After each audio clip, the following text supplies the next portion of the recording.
What if I told you that the past isn't behind us? What if I told you that the past isn't gone? It lives in our homes, follows us in our daily lives, and quietly influences the world we live in today. Have you ever stopped and asked yourself how much of today comes from the yesterday? Most of us haven't, so let me tell what I mean. One day, while scrolling through photos on my phone, I suddenly realized something strange. I had thousands of photos, like selfies, food, along with my friends and families. But I had no idea what my own grandparents looked when they were young. So I went to my grandmother and asked her, "Do you have any photo from when you were young?"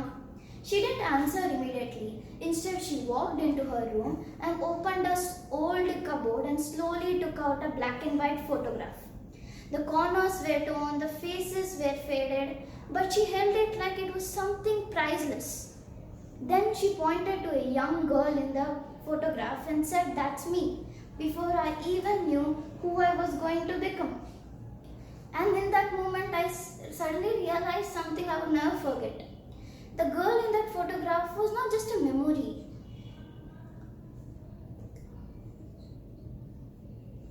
And that photograph was taken decades ago.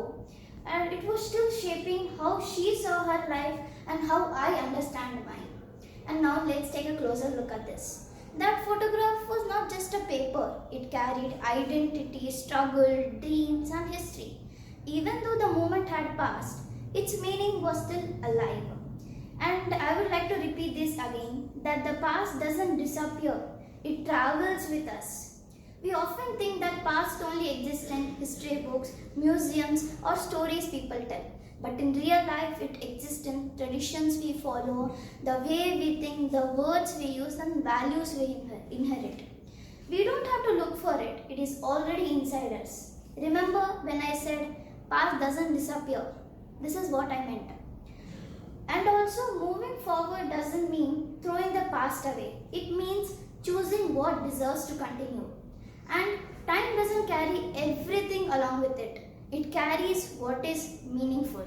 And the things that survive for generations are not weak, they are proven. So to close, I would like to leave you with one last thought. Next time you see something from another time, like a photograph, a tradition, a habit or a story, please don't ignore it. Pause for a moment and ask yourself, what life touched this? What journey did this travel? And how is it still shaping me today? Because the past isn't gone. It is living right here in the present. Thank you.